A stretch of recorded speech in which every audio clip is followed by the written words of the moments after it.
Tonight at 10 p.m. Eastern, President Trump is scheduled to begin a high-stakes meeting with Chinese regime leader Xi Jinping. They're set to discuss the fentanyl crisis, the trade war, and human rights. Joining us now to discuss is Ambassador Sam Brownback. He's the co-chair of the International Religious Freedom Summit and a former U.S. ambassador at large for international religious freedom.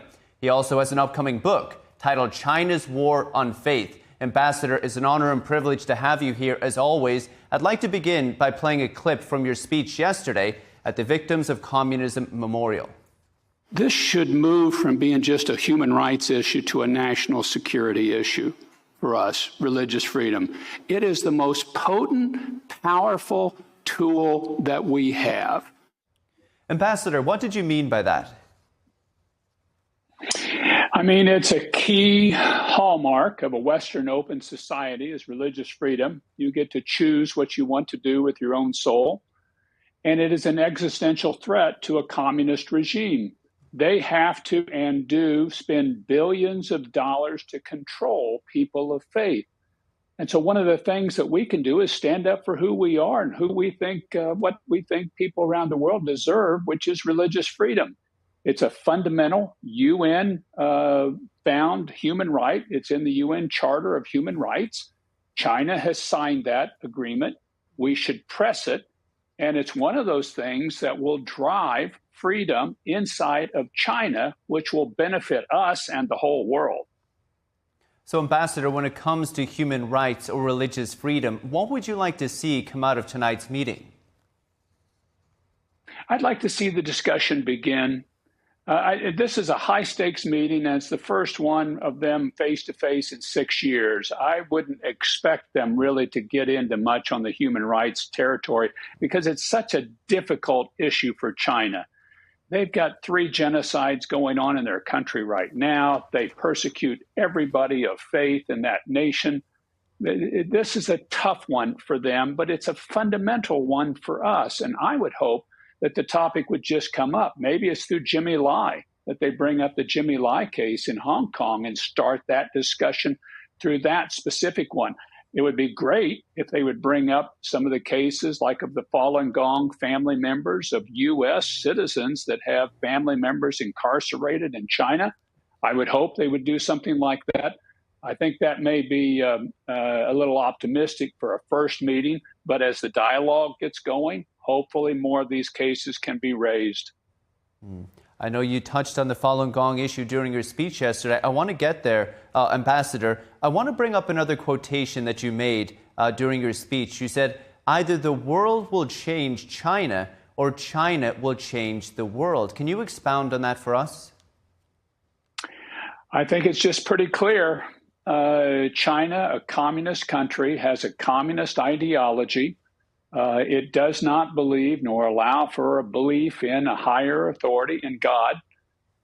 They control, as I said earlier, all people of faith. It doesn't matter if it's Buddhist or Christian, Muslim, any group. They control and they demand that sort of control.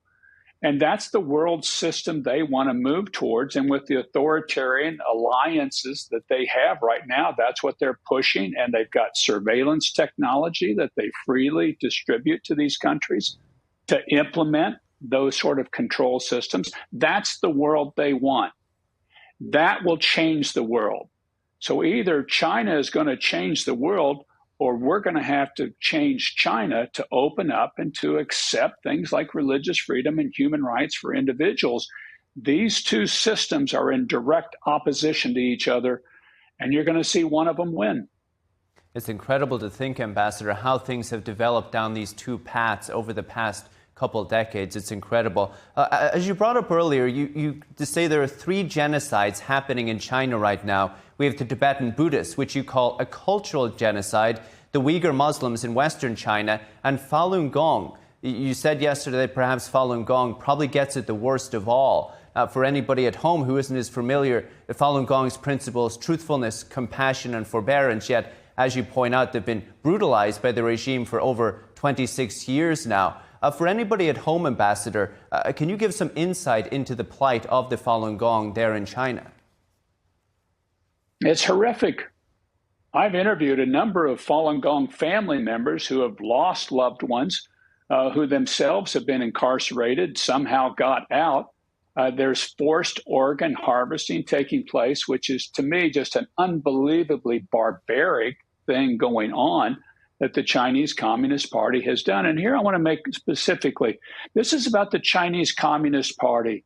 China itself is a very spiritual country. The Communist Party is this forced outside ideology that was developed in Europe in the mid-1800s, forced on the system and on Chinese people. And I say that Falun Gong gets it the worst because it's the most of the indigenous faiths in China. It really is a homegrown faith that has millions of adherents and really scares the Chinese Communist Party because it appeals so much to kind of the soil, the natural environment in China. I say it's like sowing wheat in Kansas. It just grows. You know, that's what's taken place there. And that's why it scares the Communist Party so much, I think. And I think it's why they've been so offensive and aggressive towards all faiths, but particularly towards Falun Gong.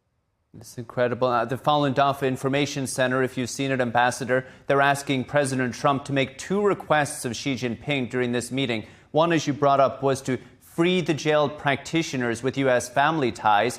And number two is to end Beijing's targeting of Falun Gong here in the United States. Now, given everything you've already laid out for us, like how the CCP is harvesting the organs of these practitioners, these latest requests seem quite humble. They are humble. These are basic things here. And one of them is about U.S. issues. It's about China not doing transnational oppression in the United States, not even in their country. I mean, that should be basic, you would think. It's just, I don't know that those topics will come up because Falun Gong is such a touchy issue to the Chinese Communist Party. So I'm kind of doubtful it comes up in the first meetings, but it's the sort of thing that we really should be pushing for. And more broadly, really, we should just push for this fundamental right of religious freedom for every person in China. It's that they're entitled to. It's an agreement that China has signed on to in the UN Declaration of Human Rights. It's fundamental to the individual. It's the human right of the soul. It's something that they should do. And it would be good for the Chinese people, and it would be good for the country of China. I just don't know if we can get the Chinese Communist Party to move that way.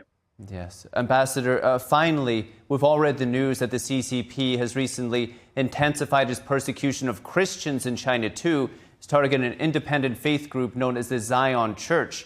President Trump has been very vocal about protecting Christians around the world this term. Is he likely to demand anything from Xi on this? I hope so. I think really the Zion Church was targeted, and these were hostages. I don't know that this is part of their overall plan to control religions. I think they're taking hostages as trading material.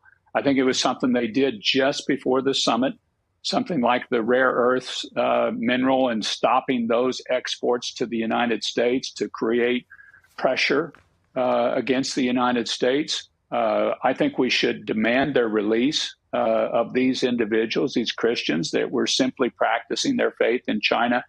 But I think it was a hostage move reminiscent of what China used to do when we had the annual most favored nation vote. They used to take Christian hostages and then trade them to try to get more favorable votes out of the Congress. Ambassador, you've given me shivers. Hostages, this is just incredible. Ambassador Brownback, we appreciate everything you do for religious freedom around the world. Thank you, sir. My pleasure. Take care.